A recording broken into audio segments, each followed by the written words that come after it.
네, 안녕하세요. 동감노무사 박하늘입니다. 직전에 올렸던 영상이 진짜 생각보다 많은 분들이 봐주셔서 제가 유튜브 한 일에 가장 노출도가 좋았던 영상인 것 같아요. 그만큼 제 영상을 봐주시는 분들 중에 저와 좀 비슷한 상황에 있었기 때문에 참고하시는 분들이 많은 상황이라고 저는 좀 생각이 됩니다. 사실 노무사 자격증이 특히나 재취업 개념으로 좀 접근하시는 분들이 유난히 좀 많으신 자격증인 것 같아요. 실제로도 주변을 봐도 그렇고. 그래서 저도 중고 신입으로서 이 시험에 이제 접근을 하시는 분들에 대해서 좀 영상을 만드는 것이 맞지 않나라는 생각이 들었습니다. 저번 영상에서는 30대 수험생들을 위해서 이런 부분들을 신경 써주셨으면 좋겠다라는 말씀을 좀 드렸었는데, 시험을 붙은 다음에 그 노무사로서의 진로에 대해서 특히 중고 신입들이 어떤 식으로 접근을 하시면 좋을지에 대해서 좀 말씀드려보는 시간을 갖도록 하겠습니다.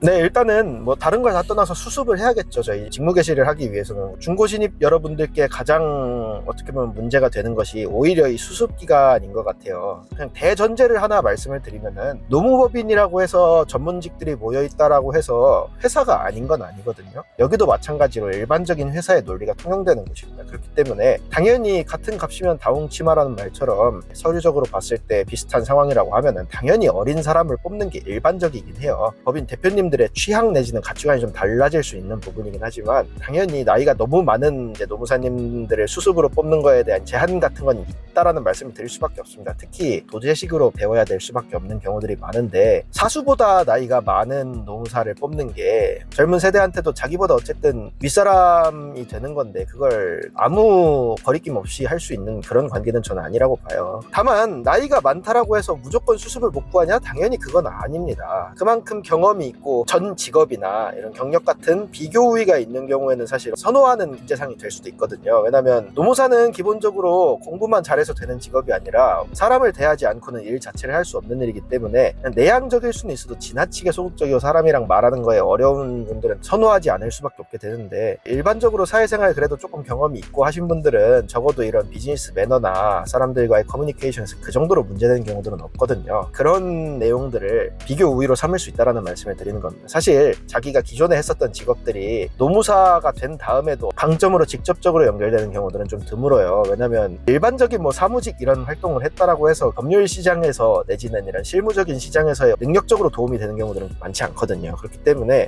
너무 거창한 비교 우위를 설정하시는 것보다는 그런 비교 우위 같은 것들을 중고 신입으로서 어떻게 어필할 수 있을 거라는 부분을 좀 고민을 하시면서 수습처를 구하시면 좋겠습니다. 저 같은 경우도 기자라는 직업이 정말 수많은 사람들을 만나요. 하루에 최소 한 명은 만나는 직업이니까 YTN에 있었던 총 4년 2개월 동안 2,000명, 3,000명은 만났을 거예요. 저는 그 부분을 애초에 지원을 할 때부터 적극적으로 이용을 했다라는 점, 그래서 좀 비교적 빠른 11월 말쯤 해서 3차 시험도 보기 전에 수습을 구할 수 있는 굉장히 좀 운이 좋았던 경우라고도 생각을 합니다.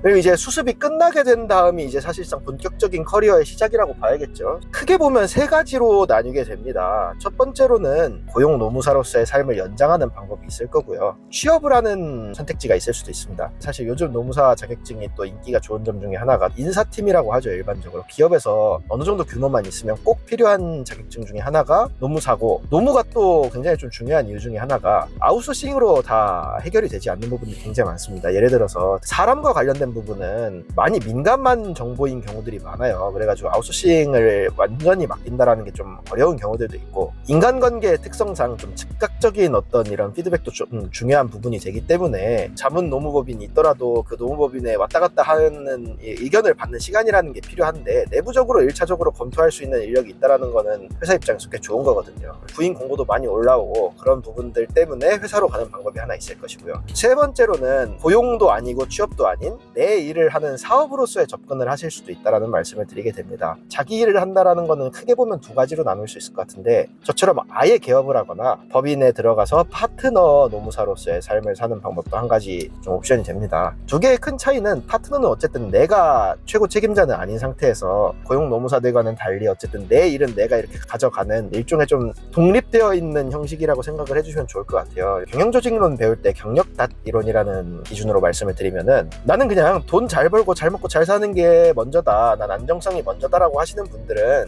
회사에 가시는 게 사실 가장 맞다고 봅니다. 법인이라는 삶 자체가 뭐 워라밸이 좋을 수는 당연히 없는 거고요. 그와는 달리 이제 나는 무조건 내 일을 해야 된다, 내가 주도권을 잡고서 내 인생을 설계해 나가고 싶다라고 하면은 이분들은 뭐 흔히 말하는 사업가 창업다시죠. 진짜 멀리 보고 내 일을 해야겠다라는 그런 집념 같은 거 하나로 당분간을 맞이할 수 있는 자신감이 있으신 분들은 뭐 고민하실 필요 없이 그냥 개업하시면 된다라고 저는 추천해 드립니다. 마지막으로 나는 다른 거보다 일단 좀 전문가로서의 전문성을 좀 쌓고 싶다라고 하시는 분들이 계시면은 괜찮은 법인에서 고용으로 계속 있는 것도 한 가지 방법이라는 말씀을 드립니다. 왜냐면 전문직으로서 전문가의 이런 능력을 쌓으려면은 기존에 이미 업무를 담당을 하고 있던 법인에서 일을 배운다라는 연장선상으로 어떻게 보면 수습기간이 늘어나는 거라고도 볼 수 있겠죠. 그렇게 접근하시면 당연히 혼자서 맨땅에 헤딩하는 거나 기업에서 그 기업의 일만 담당하는 것보다 훨씬 시야가 열릴 수밖에 없거든요. 지금 세 가지를 말씀을 드렸는데 세 가지 중에서 중고 신입으로서는 사실 이제 두 번째 옵션이죠. 나가서 기업을 가는 거에 대한 부분은 약간 좀 어려우실 수 있습니다. 왜냐면 노무사로서 이제 기업을 간다라는 얘기는 노무사 경력을 통해서 어떻게 보면은 기업의 뭐 인사팀에 취직을 한다라는 경우들이 일반적이게 될 거잖아요. 뭐 예를 들어 저만 해도 노무사로서 제가 지금 한 3년 반, 이제 4년을 향해 달려가고 있는 상황인 것 같은데, 만으로 제가 지금 그러면 지금 연차 살려서 가면은 뭐 얄짤없이 대리급이죠, 연차만 놓고 보면은. 근데 어떻게 보면 손해를 본다라는 생각을 하는 거죠. 왜냐면 회사 생활만 놓고 보면 저는 거의 뭐 앞뒤를 다 붙이면 거의 10년에 가까운 회사 생활을 했던 사람인데 제가 안 가겠죠. 그렇다고 뭐 아예 다른 일을 했던 거를 노무사 경력이라고 해가지고 붙여줄 수는 없는 노릇이고요. 그거 나름대로 또 문제가 생기기 때문에 이런 문제들을 다 종합을 하면은 중고 신입 여러분들이 들어가는 걸 둘째 치더라도 들어가서의 대우 때문에라도 사실 기업을 선택하시기 어려운 경우들이 좀 있을 수밖에 없다라고 말씀을 드리게 됩니다. 그리고 아무래도 이제 연령대라는 게 사회적 통념상으로 있다 보니까 30대 중반을 넘어가신 분들이 신입으로 완전히 들어가는 거는 회사 쪽에서 썩 반기지 않을 일이라고 말씀드릴 수밖에 없습니다. 다만 기업에 취직을 하는 것도 사실 두 가지로 굳이 따지면 나눌 수 있거든요. 노무사의 직무를 살린다라고 하면은 HR이라고 하죠. 저희가 이제 휴먼 리소시스 해가지고 이제 인사 업무, 저희가 흔히 말하는 평가 내지는 뭐 여러 가지 노동법 관련된 내용들을 하는 일반적인 인사팀만 있는 게 아니라 좀 어느 정도 규모가 있다 보면은 ER팀이라고 해서 약자는 다들 조금씩 다르게 쓰는 것 같긴 하지만 노동조합이 있는 회사 같은 경우는 이런 집단법에 가까운 부분들을 좀 담당을 하는 부서들이 있어요. 아무래도 후자의 경우에는 나이가 있는 사람들을 오히려 선호하는 경우들이 좀 있다라는 말씀을 드리게 됩니다. 노조 업무 하시는 분들은 업무 강도가 꽤 높다고밖에 말씀드릴 수밖에 없어요. 저도 민주노총 출신이지만 지식적인 부분뿐만 아니라 인생에서 나오는 짬바 같은 것들이 필요한 부분들이 분명히 있단 말이죠. 특히 그리고 순발력도 있어야 되고 인간관계 커뮤니케이션 같은 능력이 진짜 중요한데 이거는 선천적으로 타고나기도 어렵고 그냥 진짜 많이 경험해봐야 잘하는 부분이라고 생각을 하기 때문에 이쪽은 상대적으로 경력이 있는 분들이 들어가시기가 좀 쉬울 거라고 생각을 하고, 또 산한 이쪽 산재 이런 업무야말로 사회초년생들이 그렇게 쉽게 접근하기가 어렵습니다. 흔히 말하는 좀 험한 꼴 많이 봐야 되는 경우들이 많기 때문에 제조업 뭐 이런 데들 가면은 속된 말로 말 안 듣는 아저씨들 구슬리는 역할을 해야 되는 건데 그거 일반 신입들이 생신입들이 못한단 말이죠. 그런 부분들 때문에라도 취업이라는 옵션에 있어서도 그거를 좀 고민해 주셨으면 하는 바람이 있습니다. 그 세 가지 외의 진로도 분명히 있습니다. 법무법인뿐만 아니라 뭐 특허법인, 세무법인 이런 데서 노무사 뽑아요. 흔히 말하는 다른 전문직 법인에서도 노무사가 필요한 경우들이 왕왕 있고, 특히 그 중에서도 법무법인은 노동법 관련된 걸 많이 하는 뭐 몇몇 법인들이 있거든요. 제가 굳이 이름을 언급하지는 않겠습니다만 그쪽은 노무사님들이 실제로 굉장히 많이 가 계시고 급여나 이런 부분에 있어서도 훨씬 만족스러우실 수 있는데, 다만 저는 이쪽이 한 가지는 알고 가셔야 되는 게 당장은 좋은데요. 결과적으로 놓고 보면 진짜 노무사로서의 업무를 하시게 되는 건 아닐 거란 말이죠. 각자 전문직 법인의 특수한 이해관계에 따른 일들을 하시게 되기 때문에 언젠가 홀로서기를 해야 될 때 그 경험이 당연히 다른 방향에서 도움이 될 수도 있겠지만 거꾸로 말하면 생 신입이나 다름이 없는 그런 상태로 돌아갈 수 있다는 점은 분명히 고려를 해주셔야 될 거라고 생각을 하고요. 두 번째로는 이제 공무원이라고 하죠. 저희 관에 취직하는 겁니다. 정부 내지는 지자체에서도 노무사를 정말 많이 뽑고 있고, 특히 요즘은 이제 전문 임기제라는 개념으로 몇 급 공채 뭐 이런 시험이 아니라 경력을 가지고 전문가로서 일을 했던 뭐 일종의 계약직 개념으로 이제 들어가는 경우들이 굉장히 많아요. 그래서 경력이 좀 없는 사람들은 전문임기제 다급으로 많이 뽑고, 경력이 조금 있는 분들 같은 경우 경력임기제 나급으로 뽑는데, 쉽게 말씀드리면 다급은 한 뭐 6, 7급 사이 정도 된다고 보시면 되고요. 나급은 사무관 5급 정도 대우를 받는 걸로 알고 있습니다. 사무관이면 여러분 행시 붙은 건데 절대 낮은 저기가 아니거든요. 물론 이제 나급을 들어가기 위해서는 그만큼 자기 이제 경력이나 이런 부분들도 충분히 준비가 되어는 있어야겠습니다만, 말은 전문 임기제로 계약직처럼 나오지만 사실 대부분의 경우에는 계약 갱신이 되는 경우들이 훨씬 많고요. 제가 알기로는 공무원으로서의 그 안정성이란 부분 하나만큼 진짜 타의 추종을 불허할 수밖에 없기 때문에 어공, 늘공 뭐 이런 식으로 얘기하는데, 이 어공이 되는 거잖아요. 어쩌다 공무원 하시는 분들이 되는 건데, 뭐 그러면 그렇게 막 자유도 부분에 있어서도 아주 꽉 막힌 업무를 하시지는 않게 될 거고, 그 외에도 뭐 정치 쪽으로 가시는 분들도 굉장히 많습니다. 이 노무사 업무라는 게, 노동이라는 자체가 굉장히 그 노사의 이분법적 관계 때문에라도 정치와 연결이 어느 정도 될 수밖에 없는 쪽이거든요. 그래서 보좌관 역할 같은 것들 하시려고 들어가시는 분들이 꽤 많고, 저는 이것도 노무사로서 어떻게 보면 꽤 전문성을 살릴 수 있는 좋은 길이라고 생각을 합니다.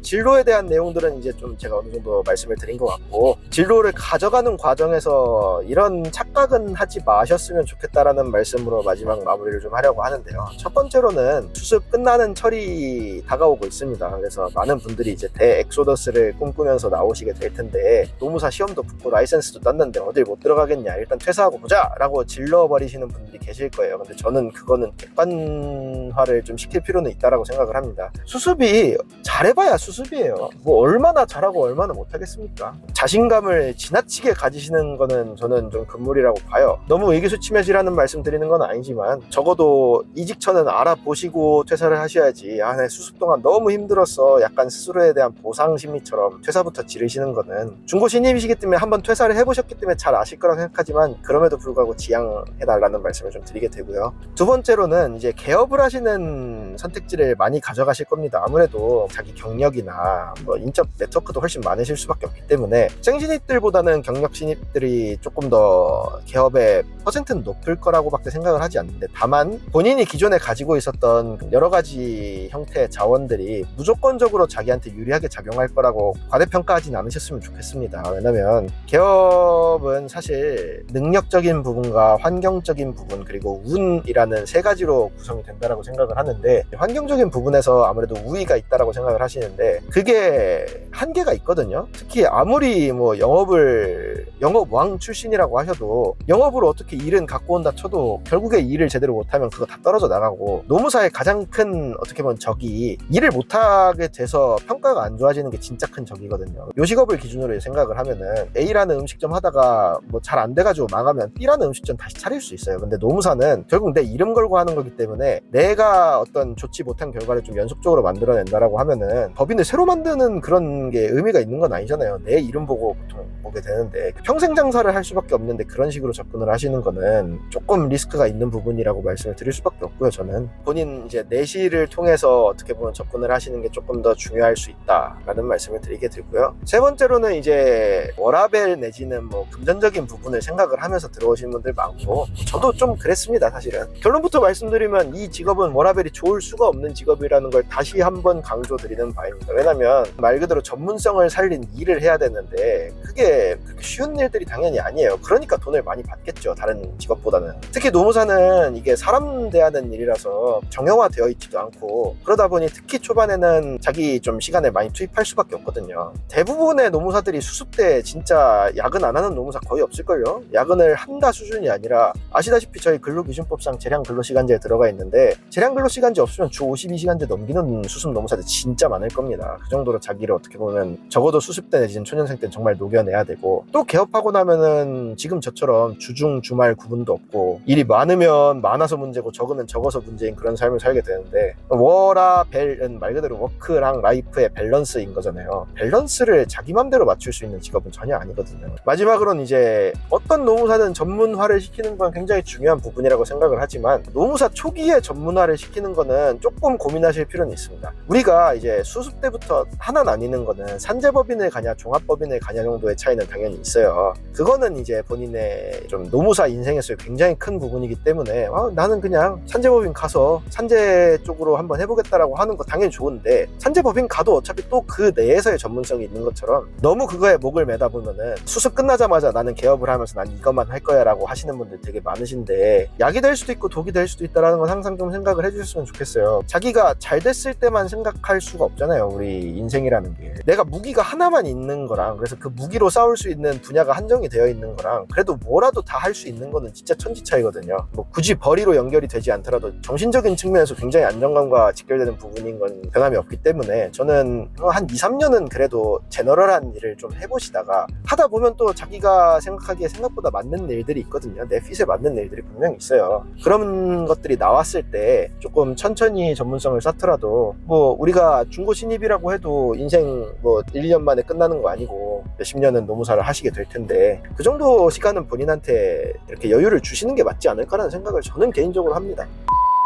계속 남든 기업을 가든 개업을 하는, 뭐 크게 봤을 때 3개 정도의 삶으로 나뉜다라고 했을 때, 수험생 단계부터 이런 부분들에 대해서 막연하게라도 생각을 많이 해두셨으면 좋겠다라는 말씀을 드리게 됩니다. 그래도 적어도 최소한의 컨셉 정도는 갖고 계시면은 그 시행착오하는 그런 시간은 많이 줄어들게 된단 말이죠. 사회생활 처음은 아닌 사람이기 때문에 이제 자기만 가지고 있는 경험이나 지식 같은 비교 우위들을 잘 살리셔가지고 어떤 선택을 하시든 간에 그래도 생신입들보다는 훨씬 더 좋은 결과를 얻어내실 수 있도록 고민을 많이 해주셨으면 좋겠다라는 말씀을 좀 드리게 됩니다. 오늘 영상은 여기까지로 하겠고요. 다음 시간에 제가 다시 또 찾아뵙도록 하겠습니다. 감사합니다.